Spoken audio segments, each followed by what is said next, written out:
I'm Leah Bauer. Thanks for having me today. On behalf of Project Rise, I'm going to be talking about beyond the warm handoff. Hopefully this isn't your first exposure to Project Rise and you've tuned into some of our other webinars and echo sessions and have kind of gotten the basics on what we're trying to get across around buprenorphine induction in the emergency department. Today we're going to be really talking about kind of what happens after that. For those of you who might be working in emergency departments or elsewhere in the medical system and would like to learn a little bit more about outpatient treatment and what that entails.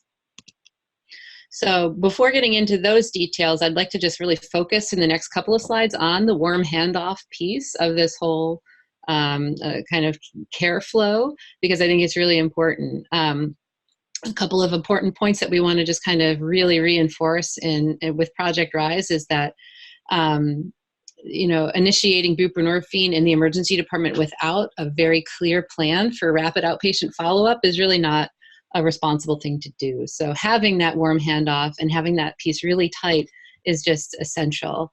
We'd also, at Midcoast Hospital where I work, even though some of our physicians and other emergency department providers are ex-waivered, we do not prescribe buprenorphine out of the emergency department. We administer it in the emergency department once a day, for up to 3 days, following this 3-day rule, out of fear that, if we were to, it might be a blurry line.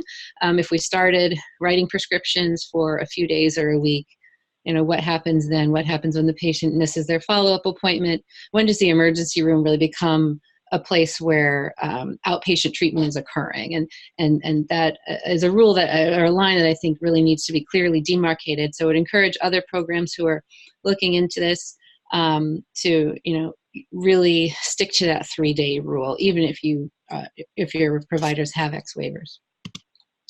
Thinking about kind of who's responsible for what in terms of that transition of care.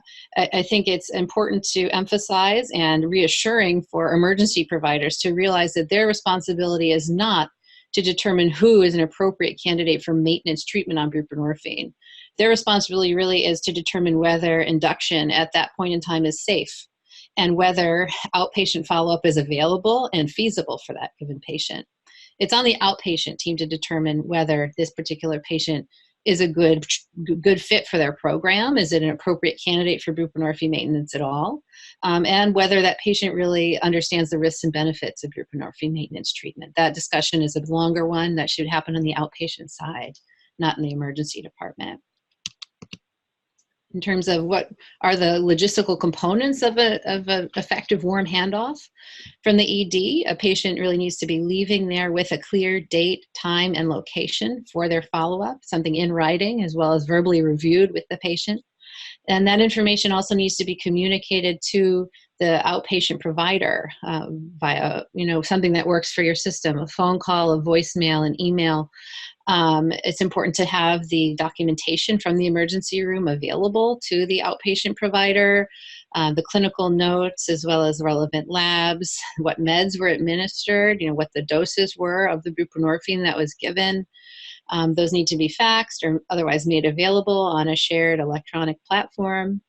There needs to be a phone number for emergency department providers to call and ideally get a hold of somebody, at least during certain hours, if there are questions, if consultation is needed. And please keep in mind the importance of having releases of information, particularly if your system is going to be partnering with a different system to be to do the outpatient follow-up. The ED should get a release signed so that information can be released and there can be a back and forth in terms of communication. Even within the same system of care, you need to pay attention to this 42 CFR regulations around confidentiality in substance use disorder treatment programs, and that's something we have to be mindful of in our system. And your referral partners may or may not be subject to those tighter regulations. On the outpatient treatment end, it's important to have some pre-designated referral slots as a mean of taking in these patients. If you can think of another way to do it, more power to you. And really a clear pathway that's been worked out to how to communicate with you. In our system, we have kind of a three-pronged pathway for communication during work hours. One thing happens, somebody who's there full-time in the office is called directly. In the evening, there's a pager that's available if there's something that's a little off protocol, or if just a provider would be more comfortable having kind of a live phone conversation with someone on the outpatient end. And then there's a different set of procedures for overnight. And in our system, that generally means a voicemail left on a certain number with some information on how to get a hold of the patient and some information faxed over. So that's, will be different in every system, but it'd be important to work out those communication pathways prior to initiating this in your system.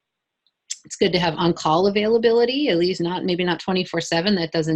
That seems like it would be difficult to pull off for many systems, but at least some hours where there's availability to call for questions if patients are walking in and there's these kind of off-protocol scenarios, as there will be, and as particularly as emergency providers are new to this work and don't have much experience, it's good to have somebody for questions that's available. And again, the release of information needs to be in place there. It's been helpful for us to have that in place on the outpatient end, to kind of have a feedback loop for the emergency department to kind of go back a couple of weeks later and say, hey, that guy who you referred in a couple of weeks back, he showed up, he's doing great. That's helpful information for the ED to hear a lot of the time, or it can be motivating for them. They don't get to hear those positive stories. They often just see the people who return because it didn't go well the first time. In terms of thinking about the initial outpatient medical encounter on the outpatient side of things, I want to emphasize that, that initial visit, which often is, you don't get much notice about it. It's kind of like someone's in the ER and you need to see them the next day.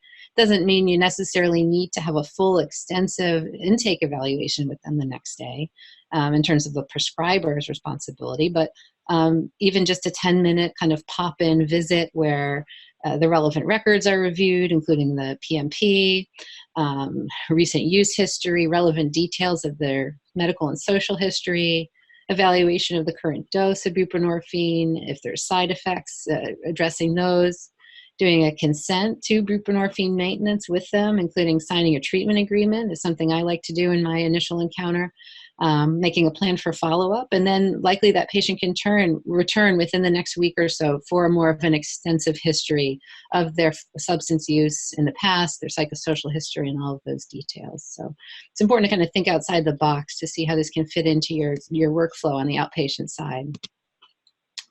And now for those who might not work on the outpatient side, a little bit about what treatment really looks like. And I just want to say, if you've seen one program, you've seen one program. There's so many ways to skin this cat.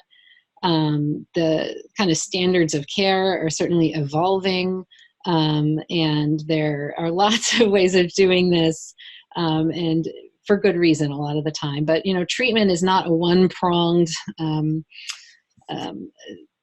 issue. It really, I like to think of it as, there's the medication piece that's essential for many, but also thinking about therapy and also in other forms of professionally led psychosocial treatment. And then that third leg of the stool is the mutual peer support, 12-step programs like AA and NA, all being really of equal importance. A few words about medications for addiction treatment, and kind of how that works on the outpatient side of things. It's medication, MAT is prescribed in many different medical settings. There's addiction treatment programs like the one where I work. Primary care are probably going to be a lot of your partners in different systems. Also in specialty care clinics like psychiatry or infectious disease clinics, things like that. Buprenorphine is often part of the services. In our program here, we start patients out on weekly med management visits, and then they progress to every other week and into monthly if they're demonstrating stability. There's a lot of different approaches out there around a lot of issues surrounding buprenorphine maintenance. One of them is thinking about maintenance as being a long-term plan versus encouraging patients to taper. In our program, we really try to meet the patient where they are and educate them as to the evidence regarding tapering, which suggests that upwards of 85 to 90% of people will relapse if they taper, even after an extensive period of maintenance. And we say, we suggest for many not to consider tapering, at least for a while, until they've really rebuilt a life of recovery for themselves. Some programs may really encourage tapering. I think it's important to reference ASAM Tip 63, which is kind of the latest thing we have for guidelines around treatment, and to kind of see their approach, which is definitely one that suggests long-term maintenance is perfectly reasonable. And that document also suggests that psychosocial treatment, which is often beneficial to many, should not be compulsory. It should be encouraged but not required. And that is reflective in the DEA regulations. A couple of other things, MAT often seems to be synonymous with buprenorphine and buprenorphine products, but there are other medications out there that are FDA indicated for opioid use disorder, including naltrexone and methadone, and new formulations of buprenorphine, including depot formulations, are now on the market, and I expect that they'll have a bigger bigger place in the treatment landscape in the coming months and years. A little bit more about MAT. In terms of thinking about outpatient psychosocial treatment, there's this thing called the ASAM 6 Dimensions, and I think a lot of programs around the country use this as a guideline to try to help match a patient to the most appropriate level of care and intensity of care. That's what we use in our program, and these are the 6 dimensions, and you kind of evaluate a patient based on where, if they have a low, moderate, or high degree of need and severity in terms of these different dimensions. And then there's kind of an algorithm to match them up to what is the most appropriate level of care, either outpatient services being a less intensive place for some that might not have high needs. Intensive outpatient is a little bit more intensive, partial hospitalization even more, and then there's residential treatment and inpatient treatment. Residential, often in the media and just kind of lay people, is referred to as rehab, where inpatient is more kind of considered to be detox, but those are just kind of more colloquial terms that might be more familiar to some of you. Going to go through each of those in just a little bit of detail. In terms of outpatient treatment, I generally think of that as meaning medication visits plus or minus psychosocial treatment or counseling, generally on a weekly to monthly basis in either individual or group. And this is something where, depending on the program you're working with, it could look really different from facility to facility. Maybe this is offered in a time-limited way or an ongoing way. There are lots of models out there to deliver outpatient treatment, things like cognitive behavioral therapy, dialectical behavioral therapy, seeking safety, which is a kind of protocolized model for treating co-occurring trauma and addiction, MRT, which is moral recognition therapy, which is kind of intended to reduce criminal thinking among patients that struggle with addiction and have had legal challenges. There's a lot of different models that can be kind of keyed into special populations out there that might be utilized in some of the facilities that you work with. In terms of intensive outpatient programs, also known as IOP, that tends to be group-based programs that are in more of a time-limited way, for weeks to months. It requires insurance certification for a certain number of sessions generally. IOP is at least 3 hours a day, at least 3 days a week, and usually follows some sort of curriculum and is topical components involving relapse prevention, how to build coping skills, recognizing triggers, dealing with cravings, setting boundaries, topics like that, as well as psychoeducational topics around the neurobiology of addiction and things like that. There's also, because it's generally group-based programs, mutual support from peers is a big part of that, as well as treatment planning and goal setting on a more individual basis, and often kind of separate individual and family sessions may be included. Partial hospitalization, which is a more intensive level of care than intensive outpatient, looks similar, except it happens generally 5 days a week for a longer chunk of the day. Patients go home at night to sleep, and those are it's a gradation of the outpatient treatment there. terms of residential treatment programs, which are often referred to as rehabs, those are another form of treatment, but it's important to note that many of them do have little to no medical monitoring or management. Sometimes patients need to maybe be medically hospitalized first if they're going to have withdrawal symptoms, if they need to be stabilized on medications.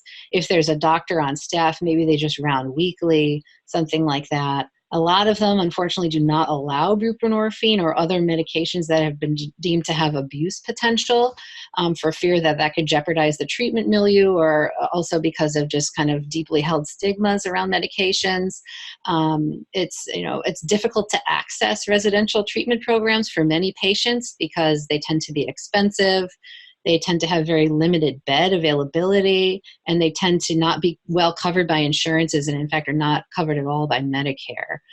So it's difficult in a lot of ways, particularly with opioid use disorder, because many patients stabilize in a residential off of medication, then return to their home environment with little to no tolerance for opioids and at very high risk of relapse and overdose in that context.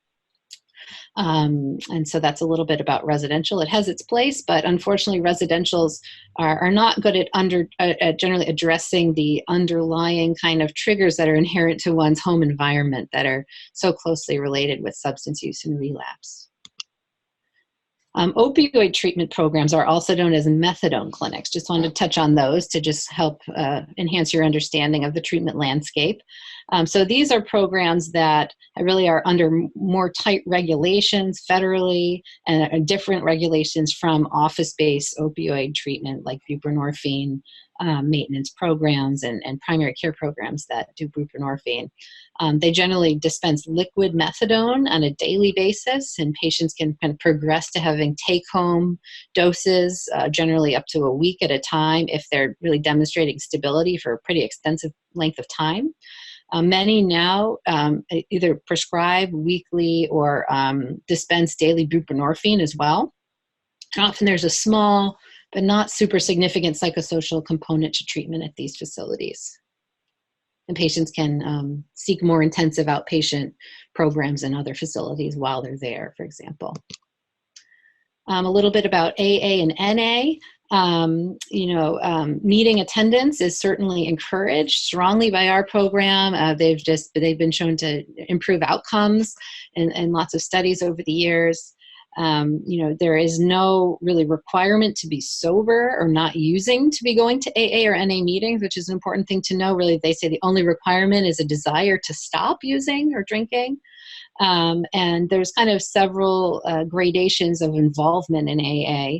There's going to meetings, and one can kind of sit passively at a meeting and get something out of it, but it means a lot more if a patient is really providing a service in the meeting, making the coffee, helping out, taking on responsibilities, working with a sponsor, doing step work, working through the 12 steps. There's a big fellowship component to why AA and NA are effective, really connecting with other members in that community, sharing phone numbers, getting together outside of meetings and things like that. So it's important to kind of determine how active one is involved in these meetings when they go. There's also a lot of other ways to be involved in AA and NA outside of just going to meetings in the church basement now because of the internet. There's a lot of meetings always happening online. There's ways to stay connected through social media and various apps. So it's a good thing to just be aware of. There's also recovery housing out there, and these are also known as sober houses or halfway houses, and they're not treatment. They're housing. They're places where folks that are in recovery can pay rent and kind of share a system of expectations and accountability with their peers, where the rules that everybody agrees to and are supportive of one another in their recovery. Often, there's expectations of meeting attendance or being involved in treatment, holding down jobs, things like that. There might be urine drug testing, but there aren't, professionally trained staff members present. Most do not allow medication-assisted treatment. Some do. There is a good reference there on the page that will provide an up-to-date kind of roster of all the recovery residences in Maine and whether they do allow MAT or not. Access to these is better in some areas of the state than others. but they're an important point. They're not, although they're not treatment, I think they're just important to mention here and to make the distinction between them and other treatment modalities.